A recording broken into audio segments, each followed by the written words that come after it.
So here I am fixing my motherfucking house again. And now that my headers are level, I'm going through and I'm installing all of the cripples again. So I want to explain something to y'all.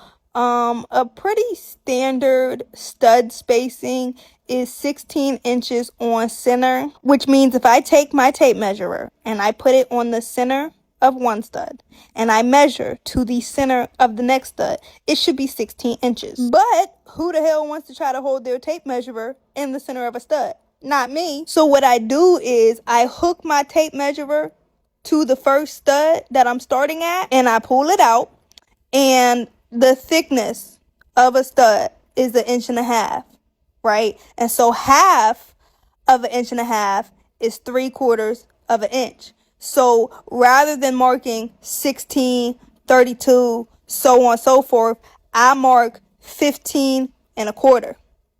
And then when I draw the line at 15.25, I put an X on the side where the stud needs to go. Because if I put my stud at 15.25 and the stud is 1.5 inches wide, then the center of it will be at the 16-inch mark. And so if I mark 15.25, I put my X on the side of the line between 15.25 and 16. That's where the stud needs to go. And so fun fact, all of your multiples of 16 on the tape measurer are the red numbers. And that is why they're red. 16, 32, 48, all the red numbers. But using the concept that I use, I would mark 15.25, 31.25, 47.25, so on and so forth. And I explained that because this stud that I'm putting in right here is not necessary. It didn't need to be there, but because the top plate dipped down a little bit, I wanted to put that stud in there to force the top plate to go up to the ceiling. Because had I left it like hanging down like that, over time as the house settled,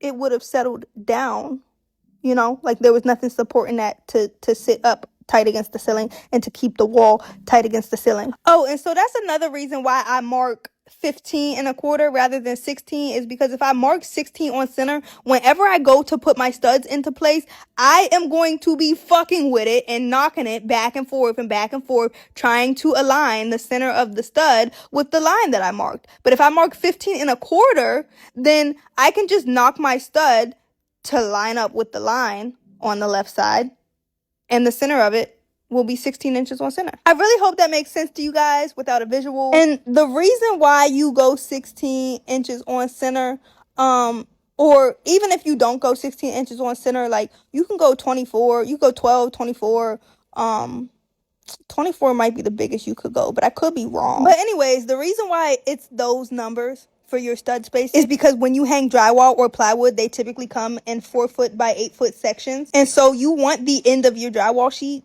or plywood sheet to drop on a stud in the center of the stud. And both 8 and 4 foot, when converted to inches, divide by 16.